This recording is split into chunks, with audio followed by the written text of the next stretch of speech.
નડિયાદ કોંગ્રેસ કાર્યકરો સાથે થયેલા મારામારી વિરુદ્ધ ખેડા કોંગ્રેસનું કલેક્ટરને આવેદન.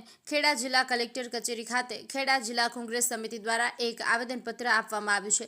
આ આવેદનપત્રમાં તારીખ 11/9/2025ના રોજ નડિયાદ નગરપાલિકામાં શાંતિપૂર્ણ રજૂઆત કરવા ગયેલા નડિયાદ શહેર કોંગ્રેસ પ્રમુખ હાર્દિકભાઈ ભટ્ટ, પૂર્વ પ્રમુખ નરેશ બ્રહ્મભટ્ટ, પૂર્વ કાઉન્સિલર ગોકુલ શાહ અને અન્ય કાર્યકરો પર ડેપ્યુટી કમિશનરની ચેમ્બર બહાર પોલીસની હાજરીમાં ભાજપના 70થી વધુ કાર્યકરો દ્વારા કરવામાં આવેલા હુમલાનો ઉલ્લેખ કરવામાં આવ્યો છે.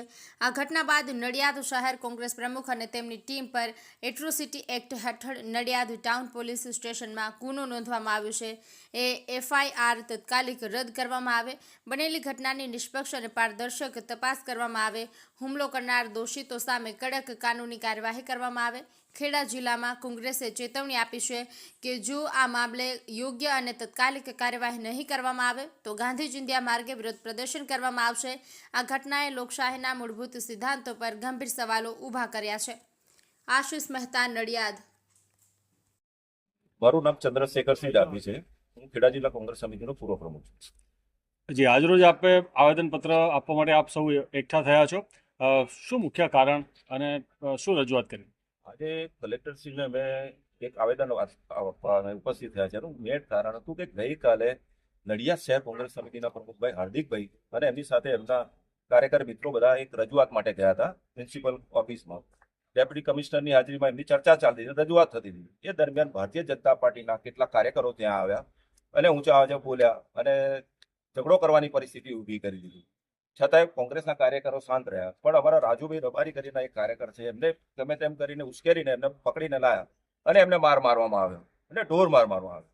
અને ખાસ કરી મને નવાઈ એ લાગી કે ત્યાં એક મહિલા પણ જ્યાં ઉપસ્થિત હોય અને આપણા વડાપ્રધાન એમ કહેતા હોય મહિલા સશક્તિકરણની વાર્તા કરતા હોય, વિમેન્સ એમ્પાવરમેન્ટ, અને ત્યાં મહિલા હોય છતાં આ રીતના આવું અઘટિત કૃત્ય જો ભારતીય જનતા પાર્ટી દ્વારા કરવામાં આવે તો મને બિલકુલ સાંકી લેવામાં આવે નહીં. આ પરિસ્થિતિનું નિર્માણ થયું એટલે એની સામે વળી પછી એ લોકો આ વાત પતી ગઈ એટલે બધા નીકળી ગયા. ભારતીય જનતા પાર્ટીના કાર્યકરો સીધા ત્યાં પોલીસ સ્ટેશનમાં જઈને એમની સામે FIR કરી અને એટ્રોસિટી જેવી ગંભીર ફરિયાદ કરી.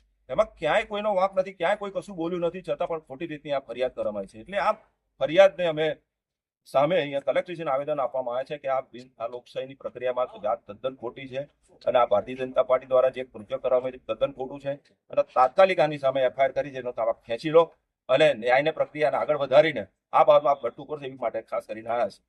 જો આપને આગળ ન્યાય નહીં મળે તો?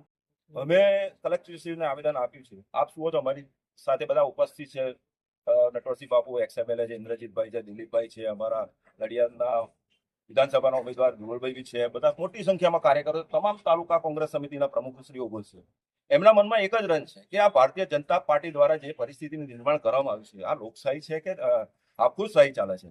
એની સામે મેં બધાએ નક્કી કર્યું છે કે જો આપણને દિન 7માં કોઈ આપણને આમાં કોઈ પ્રતિભાવ નહીં મળે, કોઈ રિએક્શન નહીં મળે અને સામે કોઈ પગલાં નહીં લેવાય તો અમે ગાંધી ચિંધ્યા માર્ગે સમગ્ર ખેડા જિલ્લામાં એક આંદોલન ઊભું કરીશું અને ગાંધી ચિંધ્યા માર્ગે કરીને ઉપવાસ પણ કરીશું અને પ્રતિક ઉપવાસ પણ કરીશું. અને લાગે કે હવે નથી મળતા તો અમે ગુજરાત પ્રદેશ કોંગ્રેસ સમિતિના અમારા આદરણીય પ્રમુખ શ્રી અમિતભાઈ ચાવડા સાહેબે કન્સલ્ટ કરી અને જિલ્લા પ્રમુખ સાથે સંકલ્પ કરીને અમે ફરી આ આંદોલનને ખૂબ આગળ વધારવા અને તમામ તાલુકે લઈ જવાનો અમે પ્રયાસ કરીશું.